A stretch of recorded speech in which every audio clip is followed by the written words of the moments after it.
ti jẹ́ ká mí ìsì ẹ̀ gan o gbogbo anything owó àmọ́ màá ní káwọn èèyàn ṣe yín lórí kọ́tẹ́ gbowó fún mi ṣé ẹ mọ̀ wípé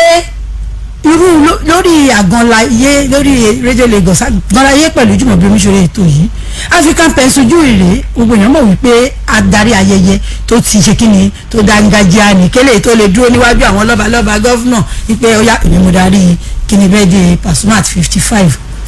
nǹkan tẹ bẹ́ẹ̀ African Pencil ìṣèwá wà yìí tó o bá mọ̀ rí ó lè jẹ́ wípé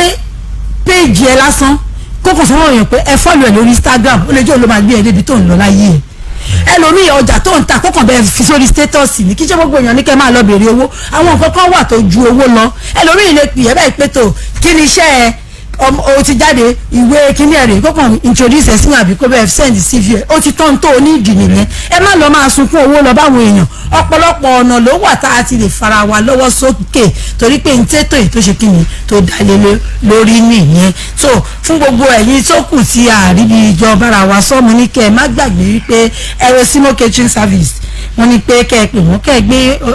iṣẹ́ yín fún wọn gbogbo iye àlejò tẹ́ ẹ bá ní iye tẹ́ ẹ bá ní lápò ní wọn bá yín pílánì lò lórí tí ò dẹ̀ ní múnira wá ẹ pè wọ́n lórí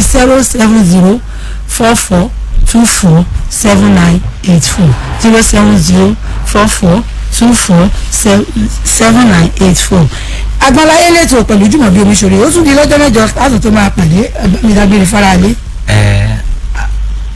God bless everybody.